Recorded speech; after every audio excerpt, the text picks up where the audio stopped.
All right. We are live. Welcome back, everyone. J-Bone here for Smash This Podcast. Oh, I've been eagerly waiting to dig into these.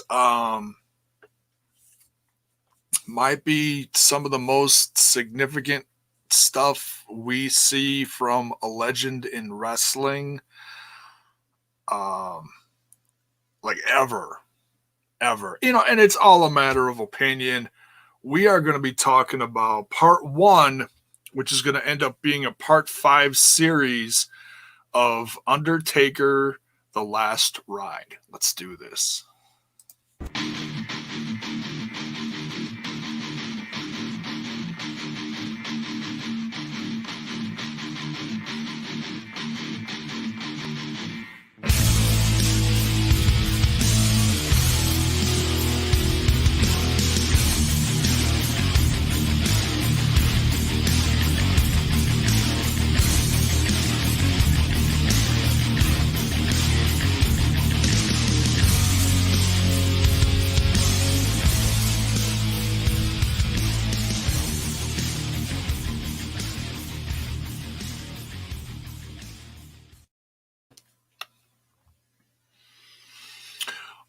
All right. And we are back. Hakeem Fullerton in the chat. Hello. Styles, my brother. Oh, it's shaking. So I've watched all 3 parts. We're only going to talk about part 1 tonight. Excuse me. I watched this first part like 3 times. A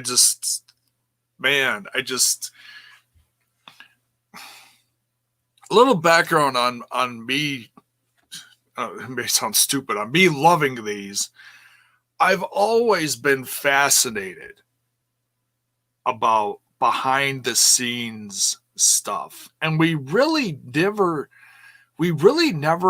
got behind the scenes stuff until like I'd say a good like 15-ish years ago when they started really putting out those documentaries.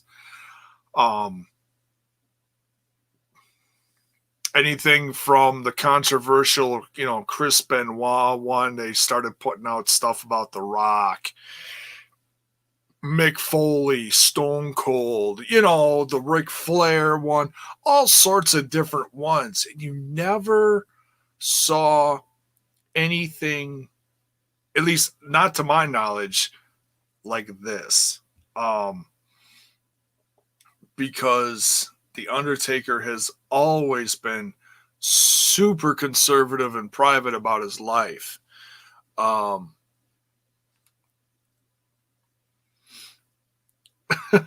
Yes, we talked about that a couple nights ago, Hakeem. Very excited. That's all I'm going to say about it. Very excited. All right. I'm trying to stay on subject here. All right. So I'm trying not to talk about 20 million different things. We're just reviewing this tonight. All right.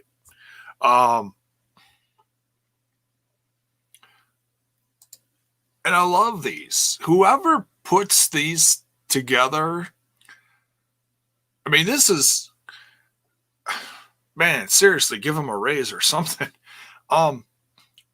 This is probably going to be one of the most significant ones that they ever do in company history. Just because of who it's about. You're talking about someone who's probably on the Mount Rushmore of everybody's, almost everybody who's ever loved wrestling from here to God knows when back in the day.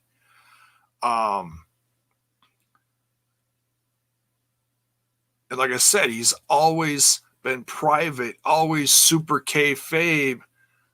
And he's always, like they said in the documentary, he's been that benchmark, that everybody looks up to, is like the most respected guy.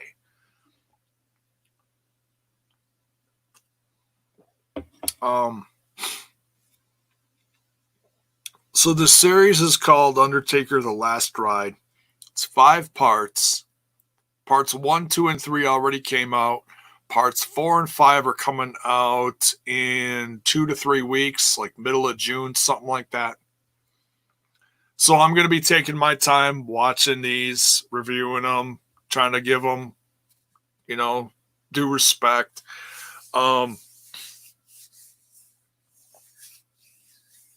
Yes, I heard about that, Zach. Tremendous. Just got to wait on that whole because of the COVID stuff. So this documentary was filmed over the course of 2017 till recently. So 3 years for a documentary. I mean, seriously. That's crazy. Especially when it becomes as unpredictable as someone like The Undertaker. Like, you think you know him because you've watched him for decades. No, you don't. You really don't. And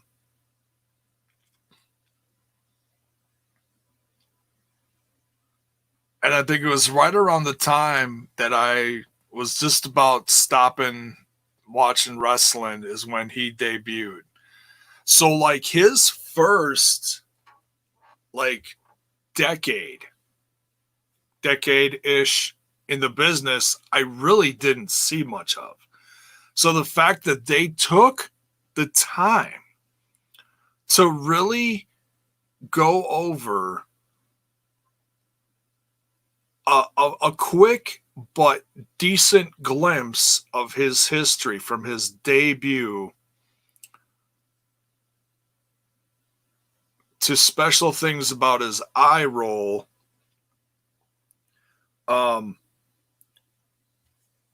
Like it started with going into WrestleMania 33.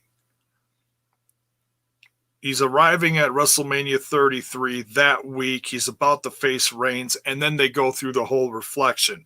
Debuting in November 1990, Survivor Series talks about the importance of less is more. And there's such a prominent thing with that less is more. Some people try too hard to get over, to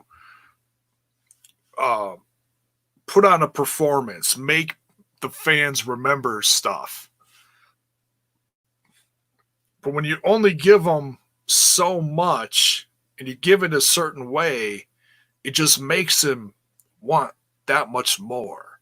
And it makes it that much more special. Like the eye roll thing versus Greg the Hammer Valentine. Man, it's, and people still do that. The whole, talk about the rest in peace or the eye roll or whatever, parts, simple yet fantastic parts of his gimmick there are.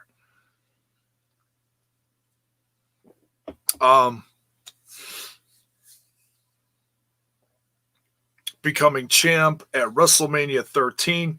And what's crazy is it made me want to like stop.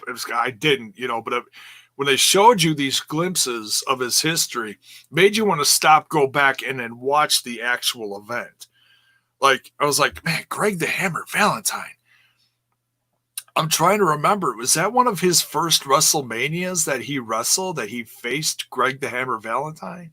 I mean, I know that goes way back. I mean, if we're talking early 90s, 1990, I was halfway through high school. I mean, that really goes back. I know I'm dating myself.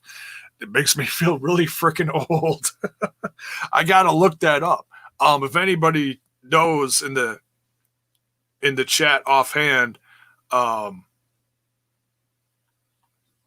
when that was, let me know. Whether you're watching this live or after the effect. I'm going to look it up, though, because I'm very curious. Because I look into the camera and they, the commentators even, responded to it. It's crazy. Jimmy Snuka, WrestleMania 7. Yeah, I know. He was one of those. That was one of the first ones, yeah. And then it starts talking about once he reached WrestleMania, whatever it was, when he got 10. And 10 kind of became like the streak. Like, oh, he's won 10 times in a row. Whoa, there's something going on here, you know? 1990, you were 2 years old. What's up, Paul? How you doing? Wow, you were just a wee little nerd. What's up, HD? How you doing? The eye roll isn't a simple thing to do. No, it's not. No, it legit hurts. Like if you're trying to do it and you're like, ah, it's like I can't do it. It's like you try to do it and you feel like things behind your brain stretching or whatever. It's it's crazy. And it goes back and forth between, showing sections of his history to present day when this was getting filmed. It started with 3 days before Mania. Now we're at 2 days before Mania. He's at the PC. He's training. He's loosening up the muscles. Getting one of his last workouts in, and he starts talking about simplifying parts of his recent history, like talking about like the last decade or so, give or take a little bit. Talks about there was about a 5-year period where it was, he was getting down to his once a year. So he would wrestle once a year and go have surgery, go into rehab, get out of his rehab, and go straight into training for the following Mania. That is mind-blowing. Absolutely mind-blowing. That it's not, I think so many fans just assume it's, oh, wrestle, go home, sit on your couch. No, it's not. It's constantly in the back of his head what he's got to do to get ready for the next year plus. And that is some of the most ultimate dedication. Everybody's going to have their own opinion on it.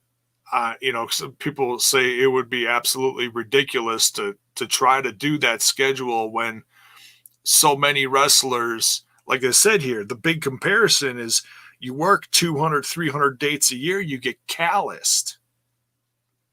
And you're used to taking the bumps, and you don't lose the timing. You don't have that ring rust. And Triple H even said, he's like that, when he started slowing down and started doing the couple dates a year, including WrestleMania,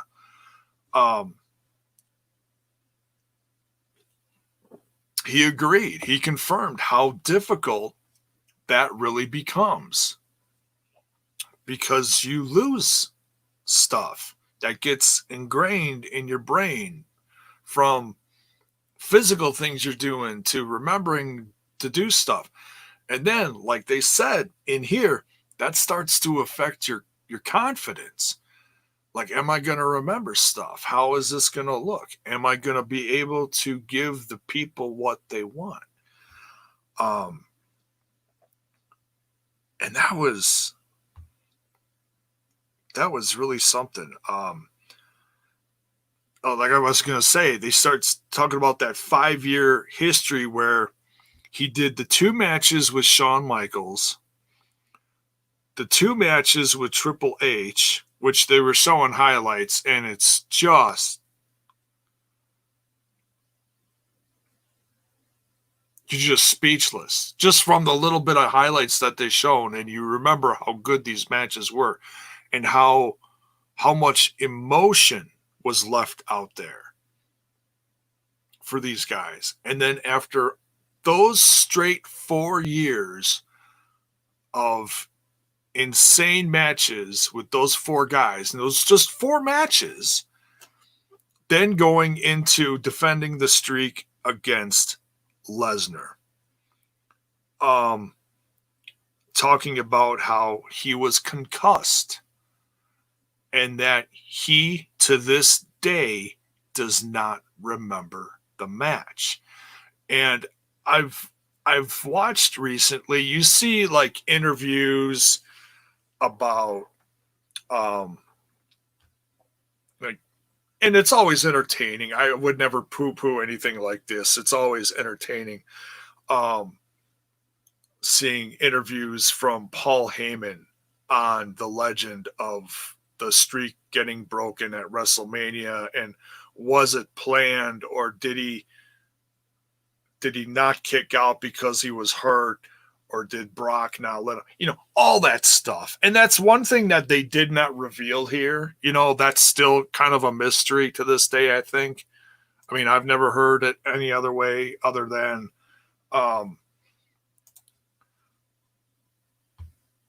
it's a planned finish. You think it is anyways. But if he's concussed and he can't finish, I mean, you look at the look on his face after that match, and he is just gone. You could tell he's gone. And he talked about how he was in the back and he was just sitting there and had this glazed look on his face and smiling at the trainers. Hey, what's up? And they're like, oh no. And he didn't know who he was. He didn't remember where he was, why he was in New Orleans, WrestleMania, nothing. Couldn't remember his name till 4 the next morning, almost 12 hours later.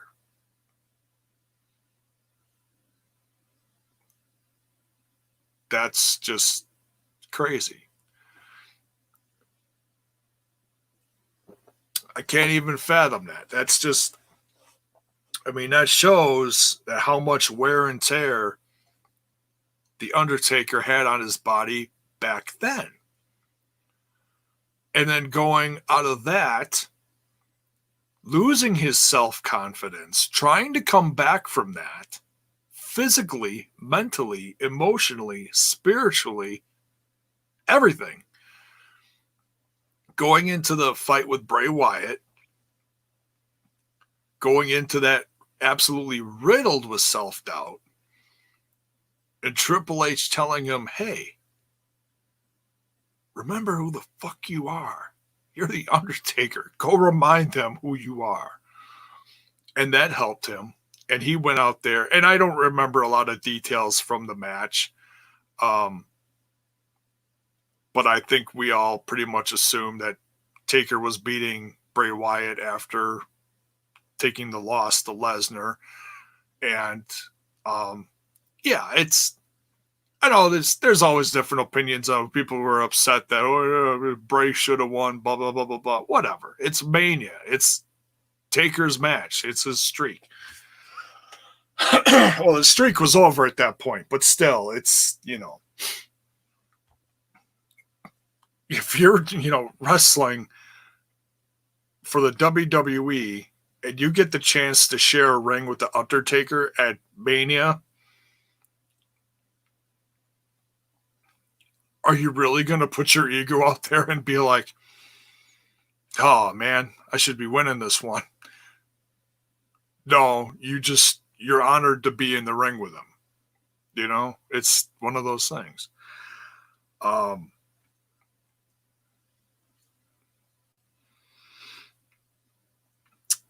Going on then, talking about WrestleMania 32 in 2016 against Shane McMahon.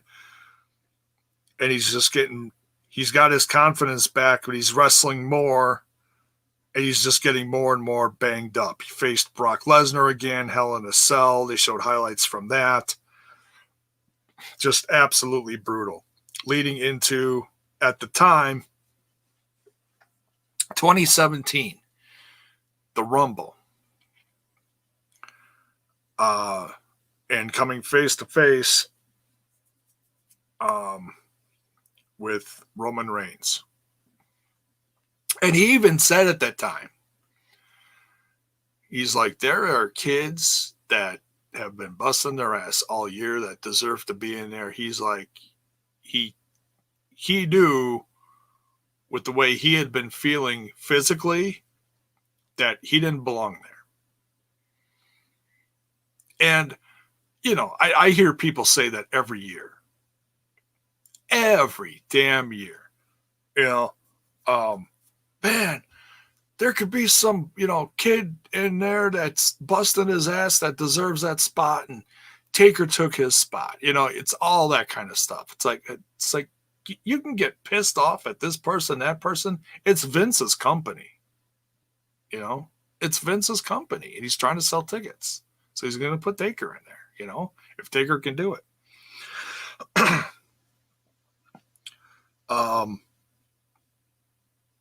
Then it fast forwards to the night before Mania, Hall of Fame, the level of respect that everyone has for Taker, all the people talking about him, Shawn Michaels, Flair, Kurt Angle. That was interesting. And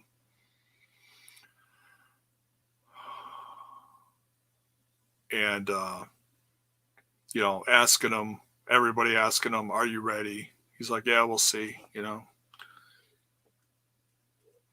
He's walking around with his wife, Michelle, and he's limping around. You can tell he's not in good shape.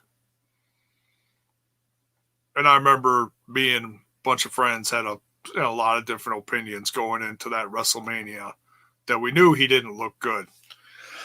And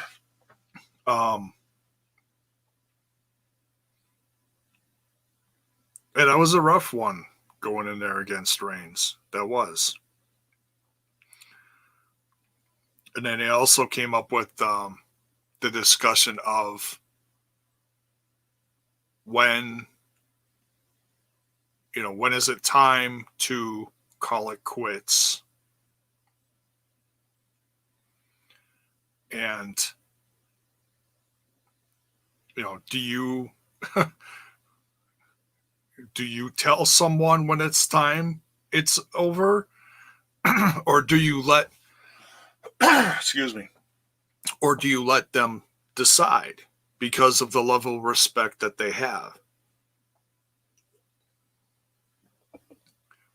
Edge gave the perfect example, and it was something that me personally that I really identified with. I grew up, I'm a Wisconsin guy. I grew up loving Brett Favre. You know, Green Bay Packer football, Brett Favre is like, he's either at the top or damn near the top in most people's books if you're from anywhere close to here. Even if you're a football fan, a lot of people regard him as, you know, one of the top guys ever. And there was a discussion amongst many fans, including myself back in the day. I remember this distinctly, having discussions with several different people. You know, when people were like, oh, he's starting to stink up the place. You know, he's starting to throw more interceptions. Oh, now he's going to this team. And now he's going to that team.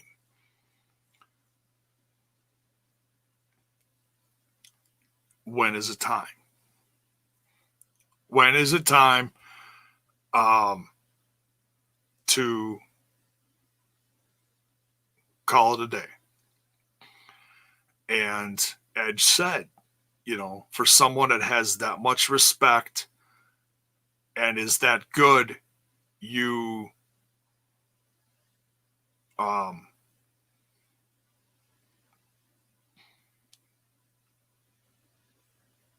you let them say when, you know.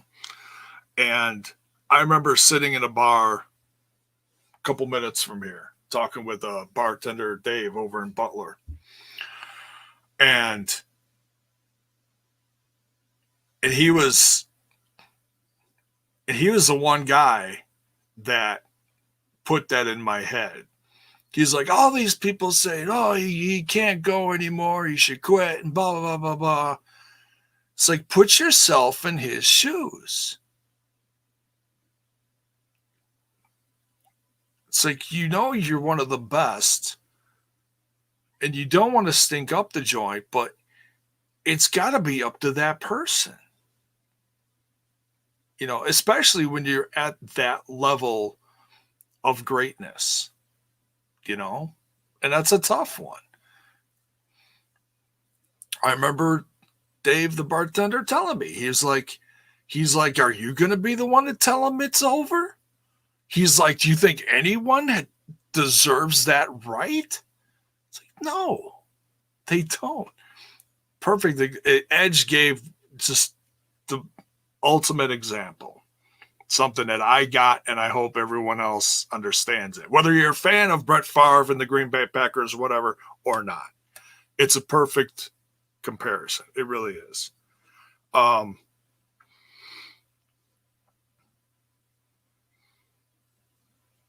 So then after that, it's going into the day of Mania, talking about how he's up early when he didn't even have to be. He's there early, discussing stuff with everyone. And then they show him, because he's banged up and he's hurting, he's getting shots in his knee. And oh my God.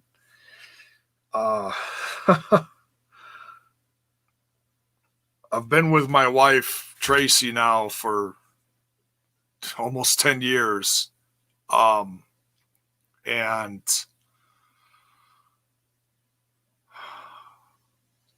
she just had a knee replacement surgery last fall going into wintertime.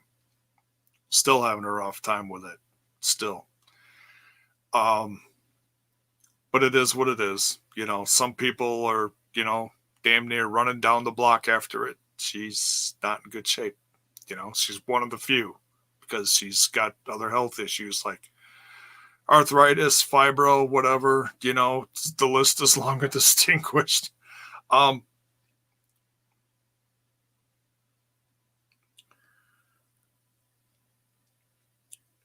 I've seen her get shots in her knee. Almost forgot where I was going with that. I'm sorry. I've seen her get shots in her knee and get stuff done to her knee for the last few years. And it's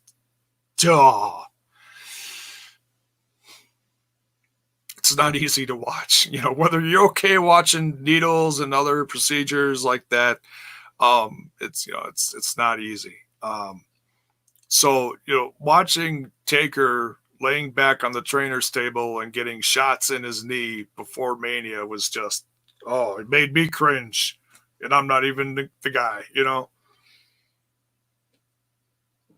I could watch everything under the sun, but just knowing that and being there for her just, it made me wince,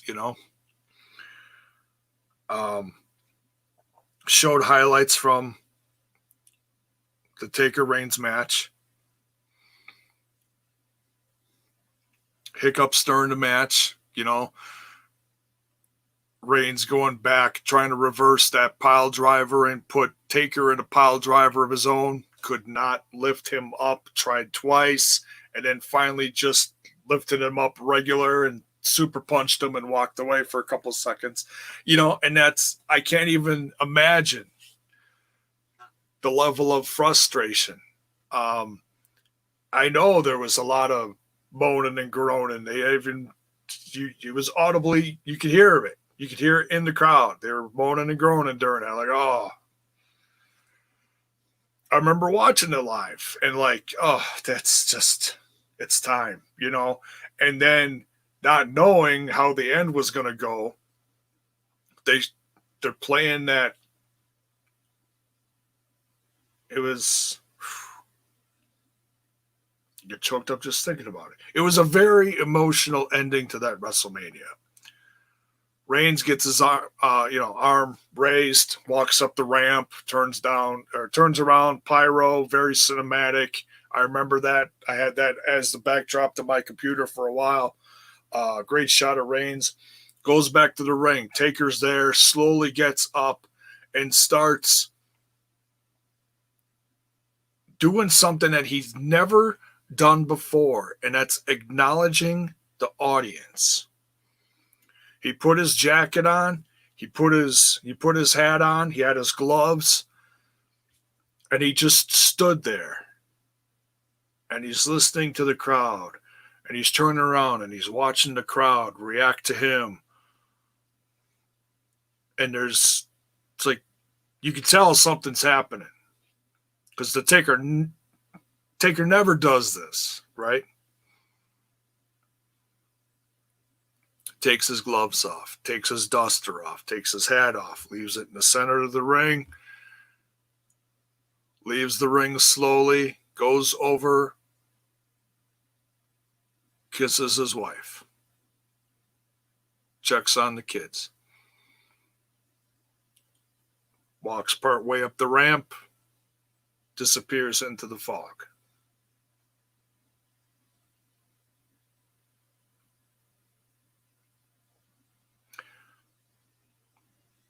It's one of the hardest things to ever watch as a wrestling fan.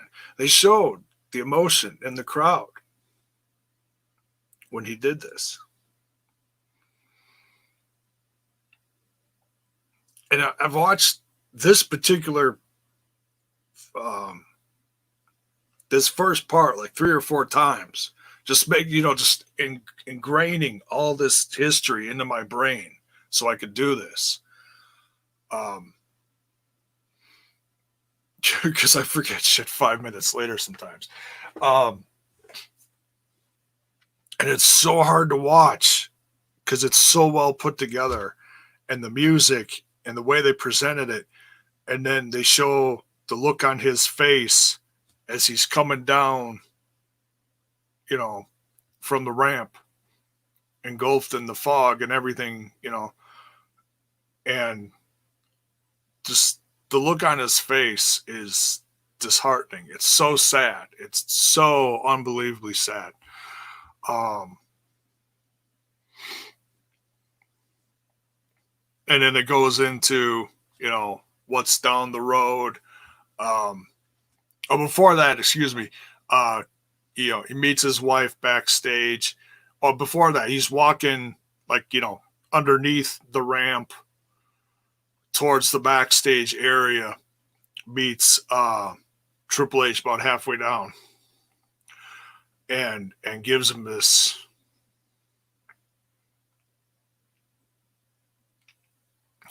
hug that's just overwhelming to watch, because these are some of the last oldest guys around in the company, and it was just one of those moments like, wow. And what we all thought at the time was that was his last ride. That was it. The Undertaker was done. That's what we all thought. That's what we thought we knew. We thought we knew, and we were wrong. He didn't know. And that's how this first part ends. And I've watched parts 2 and part 3, and it's just, it's crazy. It's crazy how this, these next 2 parts go. I can't even imagine what's going to go into parts 4 and 5 leading into present day and talking about the final ride. So that's part 1.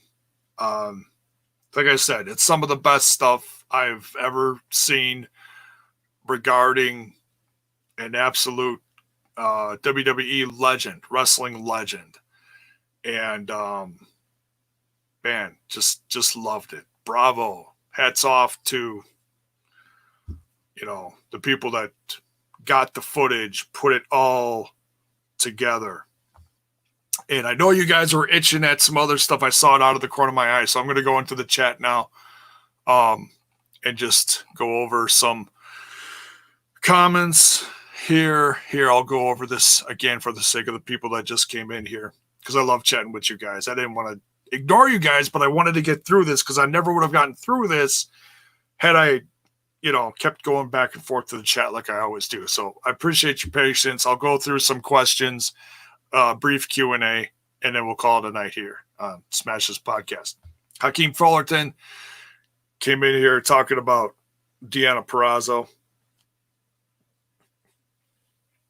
When I'm trying to talk about The Undertaker, I love you guys. No, it's okay. I'm just teasing you. We did talk about it, and it is something I'm going to talk about more in the upcoming days about, just news in general about the WWE and other stuff, other wrestling brands. I'm trying to broaden stuff on here a little bit, not just do AEW and whatever, cover some other news. But yes, I am very excited about Deonna Purrazzo. What's interesting is she's on a per date deal. She's not signed yet. Okay. So she's like testing the waters.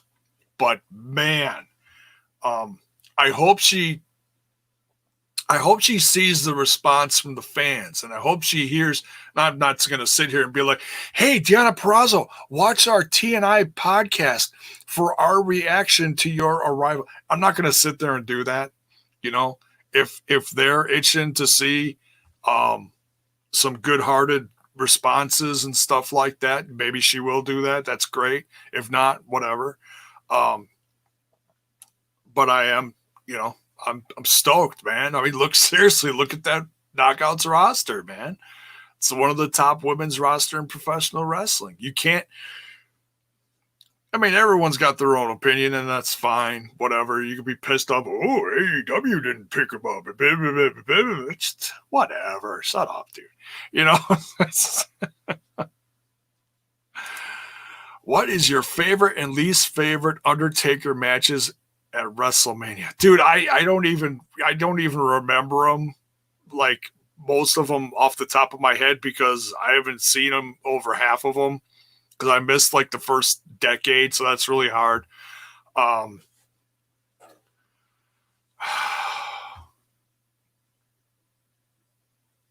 Yeah, that's almost impossible for me to react. I'd probably say least favorite would have been when he was tagging with Nathan Jones, and Nathan Jones showed up late. That was probably my least favorite. I think that was that number 10? No, it wasn't. Maybe that was number 10. I forget. But I just didn't like that. There was something about that was like, favorite? Oh, dude, that's too hard. Almost anything he's done in the last decade has been gold to me. His Shawn Michaels stuff, man, it's hard to top. Triple H stuff was decent too. Those were just tremendous. I'd have to go through some other stuff and see what he's all done. I don't remember half of it, like I said, but I'd probably say his Shawn Michaels stuff off the top of my head.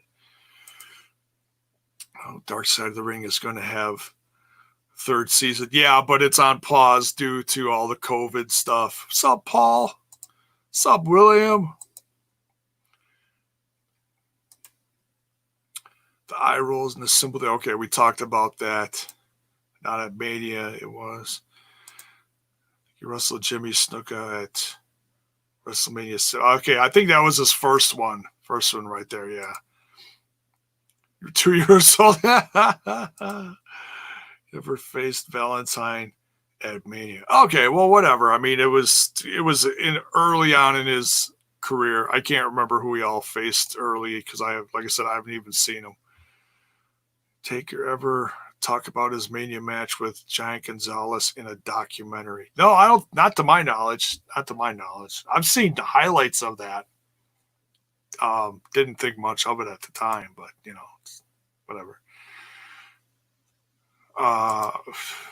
Fans don't realize there's more to wrestling than winning a match and going home. Wrestlers are out on the road 365 days and 3 days off. Yeah, right? How's it Washington? What is it? I can't believe. Tyson versus Jericho. Is that official? I know there's people talking about that. they were kind of brawling last night at the end of the show. I loved the segment. I thought it was hilarious. You guys want to catch my review on that? It's up last video on the channel. Super show with Goldberg was awful. Oh, the one over in Saudi Arabia, yeah, that was bad. Yeah, well, they were also wrestling in 105-degree heat too that day. That was hard. And no one talks about that. No one talks about that. It's like, why would you put your veterans out in that kind of heat? Seriously. Why would you do that? No money in the world is worth that. Putting your roster in danger, making a wrestle in 105-degree heat. You're lucky no one had a goddamn stroke out there. Ace Austin is money, and man, I love Chris Bay versus Jay Good match. Yes. Wrestling News versus Jake Hager. Are you saying my stuff is better than the poem? I wouldn't want to tell him that. Oh, I was talking about Tracy then, yeah. Goldberg match was Taker's match with Giant Gonzalez. Good luck by comparison. Takes a real man to show their feelings. Love you, Uncle. Hey, yeah, man, I'm as real as it comes on here. I don't fake nothing. I don't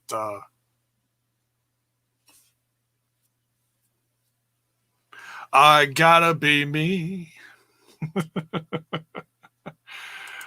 Polar family made it. Look at sorry, AW Rock's comment. Oh, you guys cracked me up. If it wasn't for Taker, there'd be no Kane, no John Cena, no Roman Reigns, no Lance Archer, and Taker helping Kane, right? Yeah, he inspired a whole generation of wrestlers, I'm sure, yeah.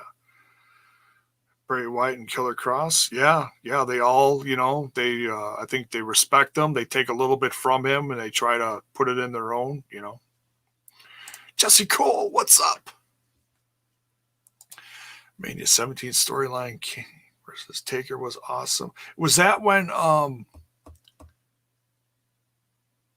Taker returned to face him and it was like a big comeback for him with the starting to grow his hair out because he took a year or two off or something? Something like that, wasn't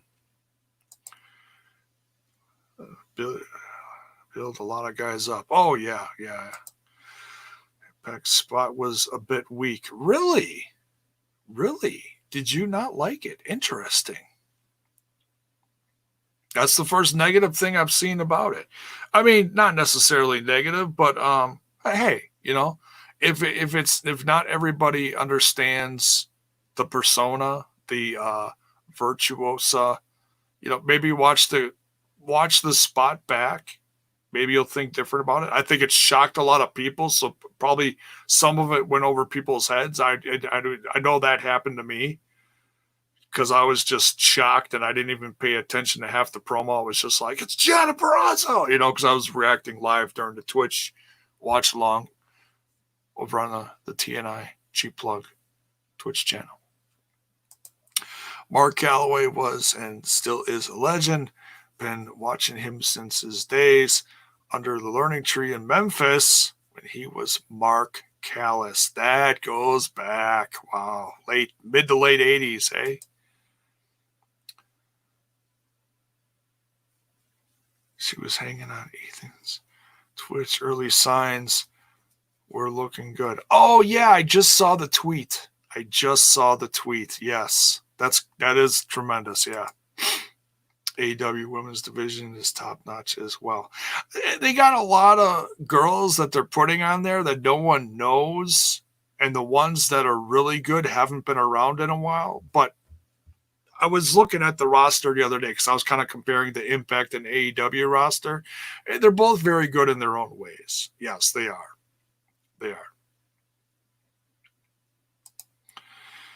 I'm so done with whatever that Taker's greatness. I couldn't talk about a single match. That's all right. Put over TNI last night on Lord Bison's podcast where he interviewed Dave. Yeah, I still have to watch that. I'm hearing very positive things about it. It's got a nice little amount of views today. It's doing well from what I can tell.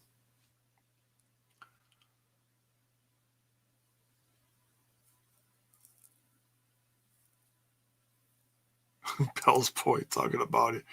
Doesn't dig it. The AEW women's roster is not that good. I mean, if you look at the roster, it's got gems and it's got some that, you just don't know about, So, yeah.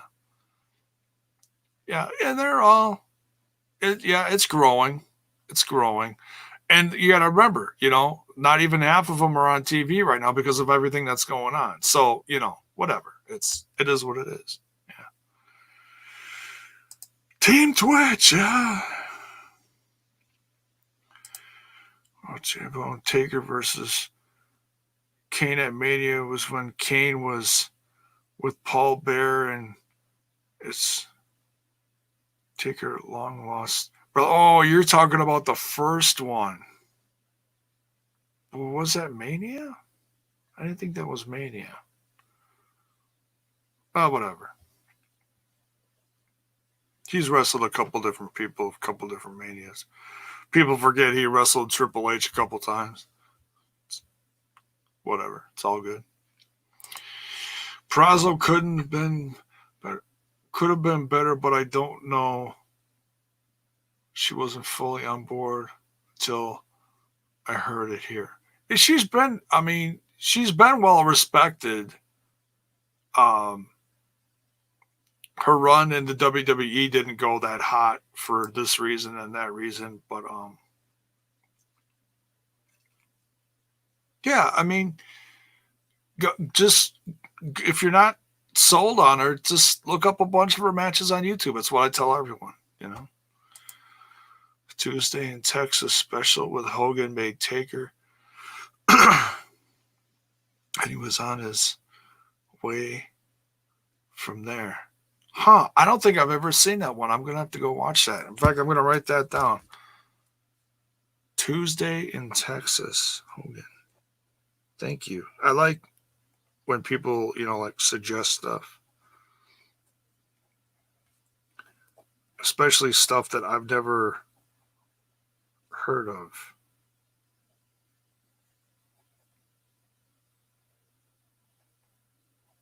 I don't know if that's on the network, but I'm going to check. If not, hopefully I'll find it on YouTube. Because I know not everything's on the network, but there's a lot on there. Humble Beast, what's up? Well, the original topic was reviewing part 1 of The Undertaker's The Last Ride, chapter 1. And now I'm just kind of going through comments. Good. Whoops. Her Jordan and Taya will be at the next set of Nashville tapings. Yes, Taya is traveling, and Jordan was also in that picture, I believe. So yeah, that's great. I don't think Tessa's going to be there, but I haven't heard. I haven't tried to look for any spoilers. But that's the great thing about these tapings. No one's there. You really can't spoil nothing other than knowing who's there, and that's about it, from social media.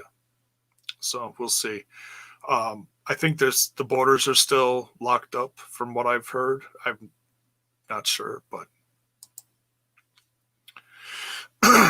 Jordan was on the stream. Okay. J-Bone, do you think Rebel can be a good AEW women's edition? I was surprised I saw her with Britt Baker. She does the women's makeup and hair and stuff backstage. So I don't think she's I think she was just out there. I think she's just a good friend of Britt Baker's. So I don't think she's actually going to be a part of the women's roster. I mean, that could change. She is a decent women's wrestler from what I'd seen. When was the last time I saw her? A year or two ago, House of Hardcore, I think.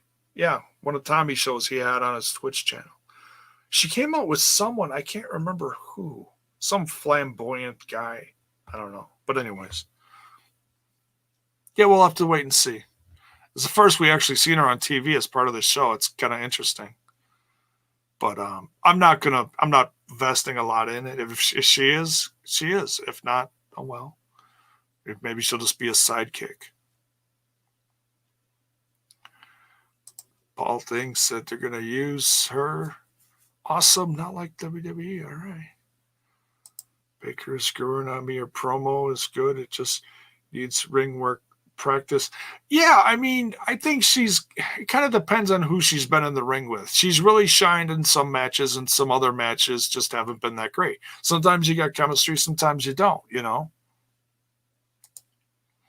this point, I don't want to see Sting versus Taker because it would be like two oak trees slowly falling down on each other while we wonder why this is happening. Well, damn. Maybe some of us want to see Sting versus Taker still. No, I know. It's too late, right?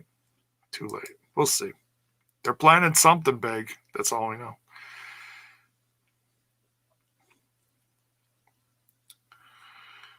Oh, what else we got here?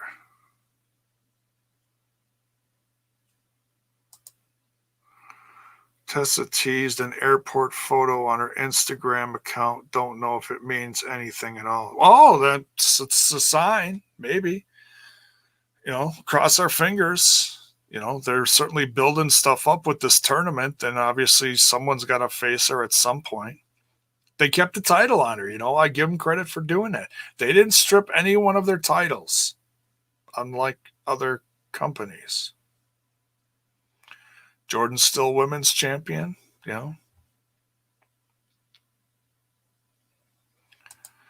Rebel had done a couple of spots with Britt before that. On AEW? I don't remember that. I'll take your word for it, okay? Good night, Paul. Take care, buddy. Take care. Have you talked about the Knockouts tag team titles coming back? No, I have not. Not personally on here. Yeah, I mean, with the Knockouts division really growing, yeah, and people have been asking this for like the last few years with the rebuilding of this company. Hire this gal, hire that gal. Hope they bring this championship back. Hope they bring these belts back. Yeah, you can tell that buddy system is starting to happen in this company. You can really tell. Kiera Hogan's buddying up with Barriqua Badass, Tasha Steeles, is that what they call her? The Barriqua Badass, I think so. Ties with Rosemary ish, I think, sort of still.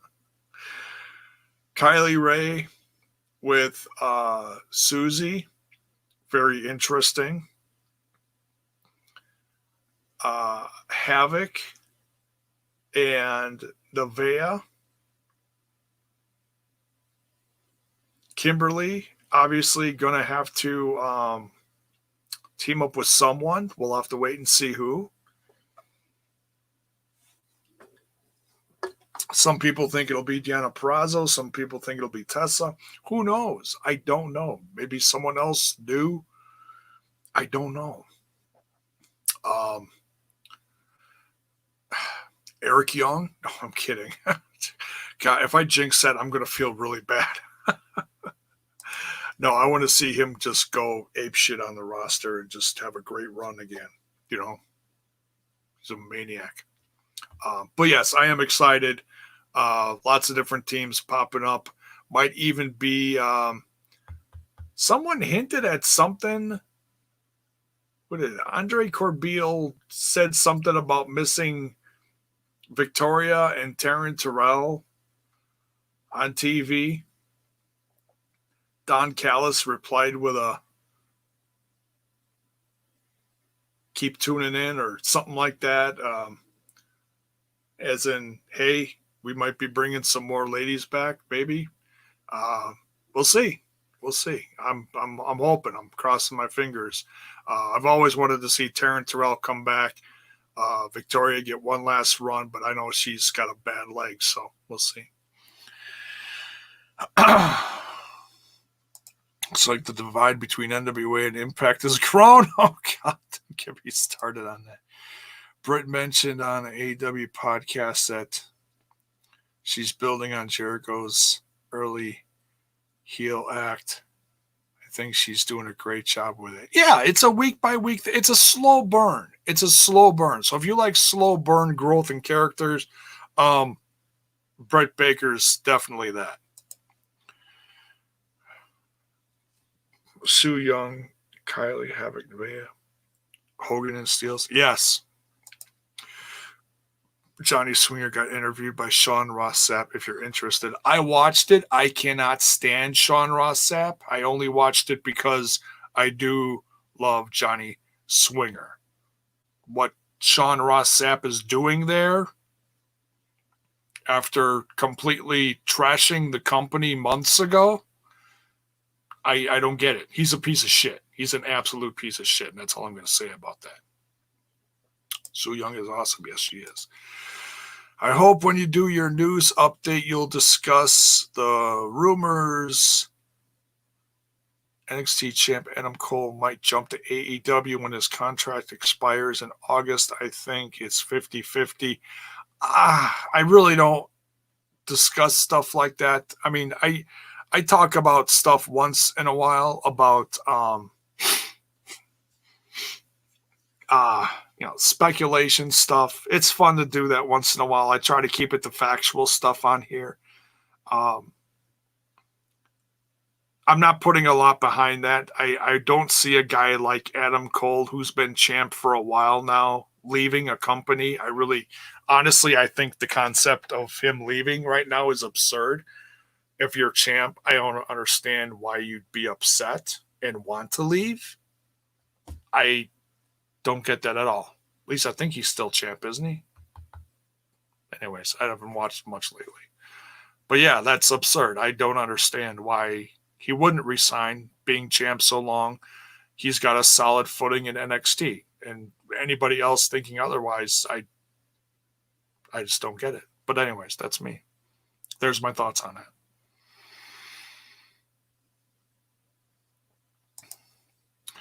Tennille Dashwood has been suffering from psoriasis, which apparently just haven't been too good in Impact. Okay, so yeah, me and the guys have been very critical. And honestly, after the discussion I just had about Undertaker, and I'm like, well, how is he going to put the whole thing with Tennille Dashwood with Undertaker? I'm talking about the whole comparison with ring rust. If she's taken a significant time away from wrestling because she's dealing with other health issues, and she's been gone for a few years or whatever it's been, that affects someone. And that kind of stuff is going to affect other people differently than others. If she was gone for a significant amount of time dealing with other health issues and then came back and got signed, and boom, you're thrown right into the mix with the whole championship deal, which I don't think she should have been, but I'm not going to sit there and say, Impact doesn't know what they're doing. No, they've been decent with their booking. Has it been perfect? No, but that's all a matter of opinion. Her health issues probably has caused a lot of ring rust. She's had matches that have been, decent, depending on who she's with. Some girls she really clicked with and they helped her. Some weren't that great. But yeah, I don't know if the psoriasis itself affected her. It's possible, but because I don't really understand the disease, I guess it's very painful and scratchy or itchy or whatever. But yeah, you take time off in the ring, that causes ring rust, plain and simple. So there you go. What? Ozzy's in the room. J-Bone, how do you feel about this Drew McIntyre versus Taker at Mania next year for the title, and that Taker's last match, but Drew wins as undefeated champion? Hi, Ozzy. I'm not gonna put anything into that. That's way too far down the road. Um, we're discussing the last ride of Taker. I'm not gonna put any thought into him facing a guy like um, Drew McIntyre. Let's watch the rest of the special and see where that goes first. Oh, I'm falling behind here. Havoc is with her friend, yes. Yeah, they tagged on the Indies. Go look it up. They had some good matches together. Madison Rain or Gail Kim introduce the titles back. Yeah, there you go. The locker room leader, right? Madison Rain and Gail Kim. LOL. I won't mind. All right. Maybe do a tournament for the titles. Oh, I'm sure there's going to be. I'm sure. Video of Swinger getting interviewed by Sean Ross Sapp is on YouTube if you are interested. Yes, I saw that, Hakeem. My apologies, Hakeem, but I'm done with Swinger. Bell's boy apparently is not a fan of Swinger. I love him. It's okay. I understand he's not everybody's cup of tea. It's all right. Anybody say Eli Drake on Twitter today? Unfortunately, yes. And that's all I'm discussing about that garbage. Not a knock on you, Sting. Just can't stand that discussion. Victoria, come back. Yes, hoping Impact is back. Impact has been back.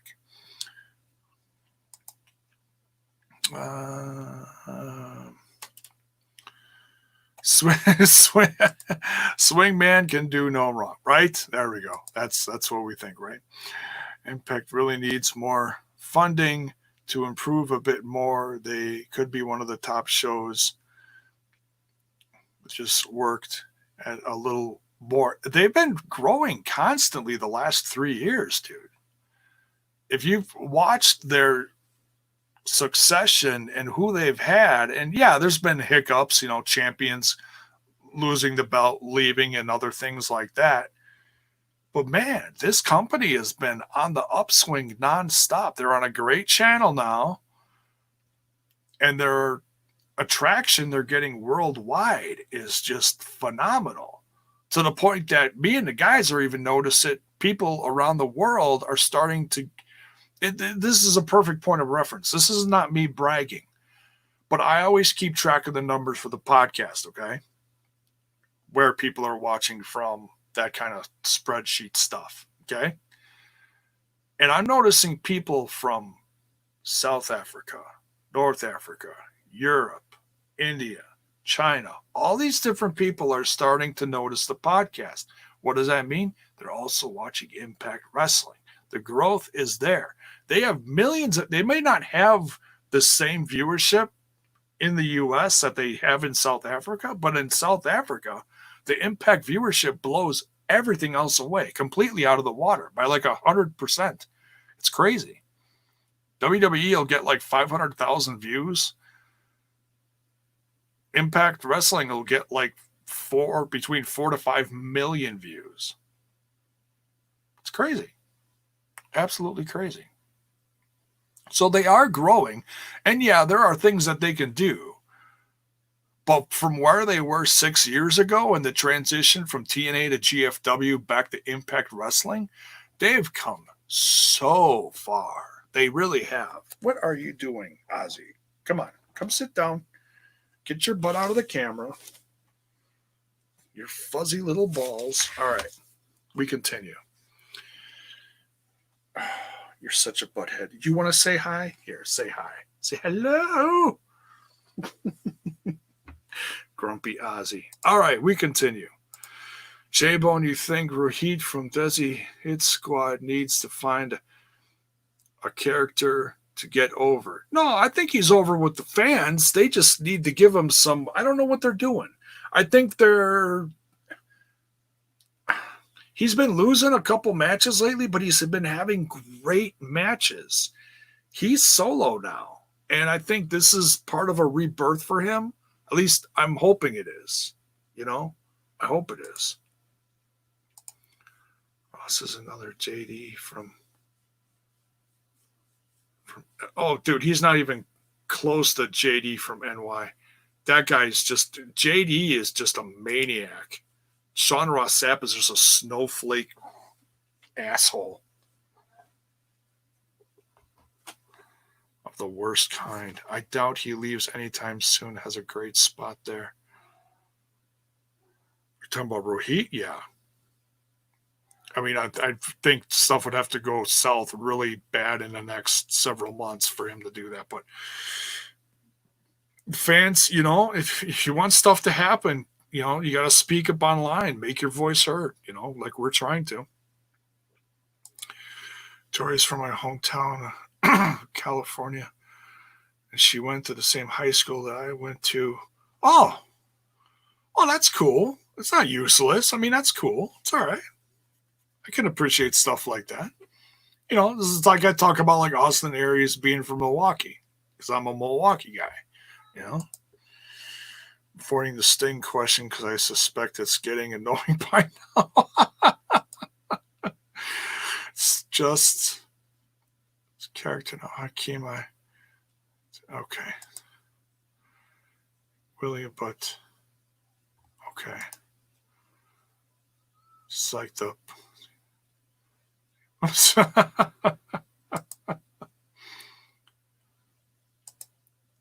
What did Drake?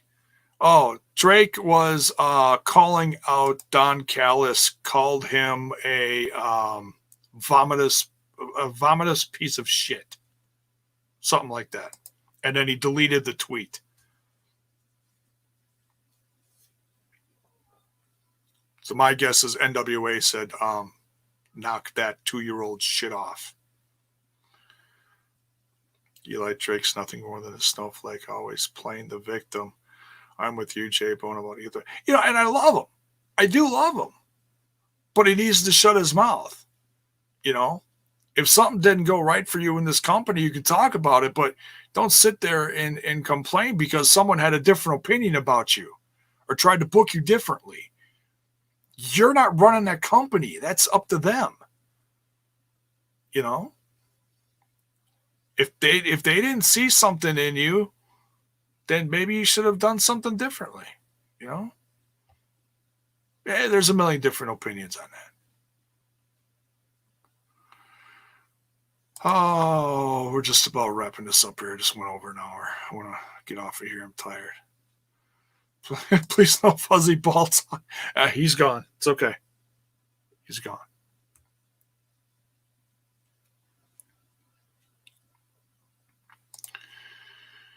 Jabo, what do you think about what's going on with Shira and now Madman Fulton? Maybe repackaging Fulton as a monster like Abyss. But then there would be another Abyss. It's starting to look like Fulton might join a new DK, possibly. And that's okay. I mean, it's changing him up. It'll throw different focus on him. He's going in a different direction, and I'm okay with that. He doesn't have to be going from this straight into a world championship thing, It's growth, He came in like a maniac. Now he's starting to grow as a character. He's using his voice, he's letting his voice be heard. And they're letting him do that, which is cool. It's all storytelling. OVE, as a group had a tremendous run over the last 3 years, and it's time, and I know some people are upset about that. Trent and and others from our group, Alicia, are not fans of that. And Kyle too. But I get it. I think a lot of people just wanted Sammy to get the championship back and OVE go on this crazy, wild, big run over the summer. But, I think things change. Times have changed and storylines change and writers change their mind about stuff. And that's what happens, Just got to trust the process, even though it's not easy to do sometimes. As far as Shira, I don't know exactly what's going on with him. Raj had some kind of surgery and he's back in India or Canada or something. I forget. I don't know exactly. Shira, I'm not sure. Not sure what's going on.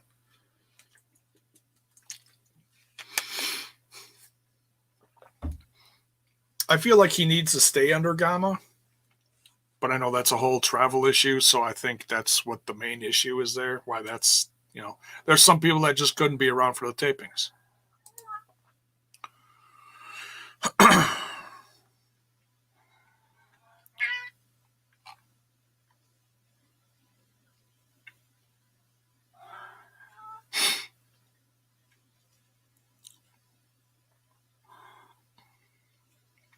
He deleted the tweet. Yeah, I know.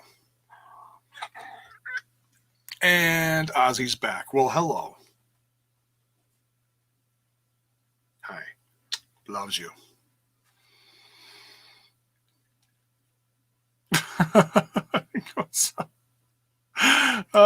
Zach, yes. It's life with cats. You have to deal with things like, little fuzzy balls, it's as soon as things open up around here, you're getting fixed by little fuzzy balls. Okay? He's not liking that discussion. All right. Couple more. We're going to get out of here. Drake. Not talking anymore about Drake. Is that all there is? Drake talk? Here we go. Raj had surgery in Toronto last week after it was delayed due to the COVID virus. Okay, yeah, I heard he had something done. I didn't hear exactly what. So,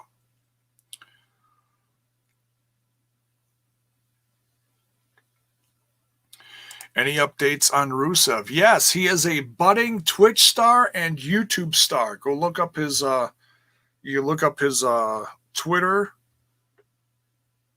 Social media and find out where his Twitch channel is, and he's playing games and he's watching other wrestling like AEW, which is just mind-blowing. How could you? No, it's he's had a couple opinions out there. That's all I've heard. I don't know what his plans are. I have no clue.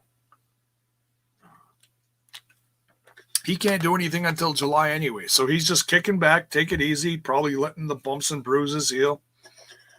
But he's keeping his face out there through social media, through Twitter, Twitch, YouTube. But yeah, go check out his stuff if you're into his opinions on video games and whatever. He's an interesting character. I haven't checked out his stuff yet. I've just seen little headlines here and there. Ooh, hey, Rusev just blew his nose. I'm sorry. Did I freak you out?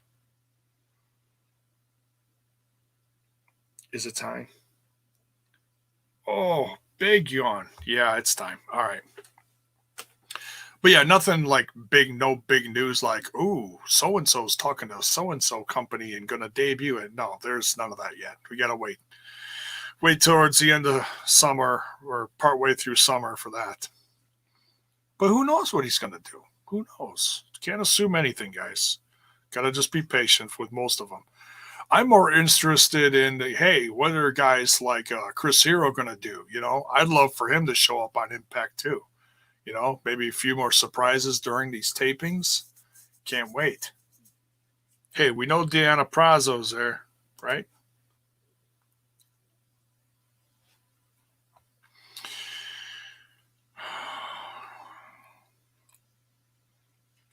So,